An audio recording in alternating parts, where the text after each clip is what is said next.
அடுத்தபடியாக நமது திருக்கல்யாண வைபவத்திலே மாங்கல்ய தாரணம் என்று சொல்லக்கூடிய மங்கள அப்படி செய்து கொண்டிருக்கக்கூடிய சமயத்தில் மாங்கல்ய பூஜையானது நடைபெற்று அனைவருக்கும் கொண்டு காட்டுறாங்க. எல்லாத்திலையும் அந்த மாங்கல்யத்தை கொண்டு போய் காட்டுறாங்க.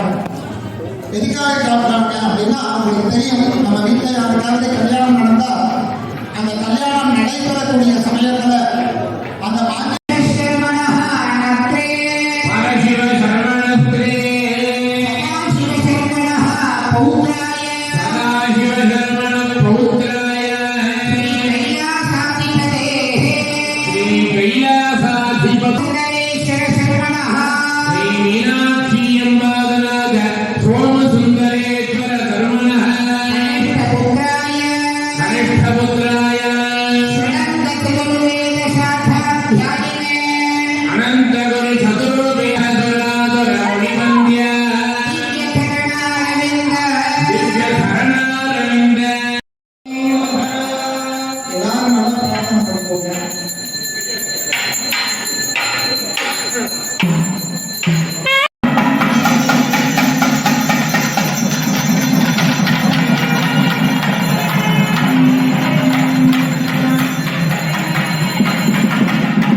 சொல்லுவாங்க.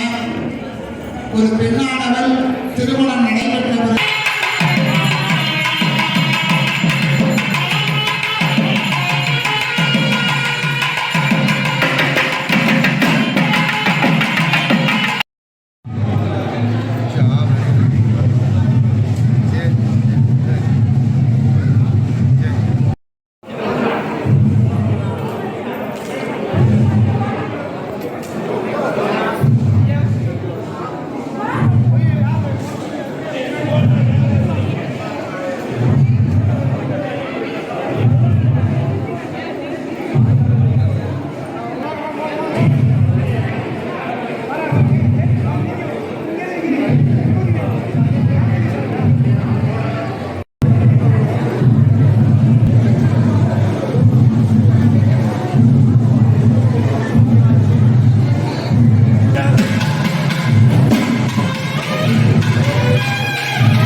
நம பார்வதி பதஜே ஹர ஹர மகாதேவ.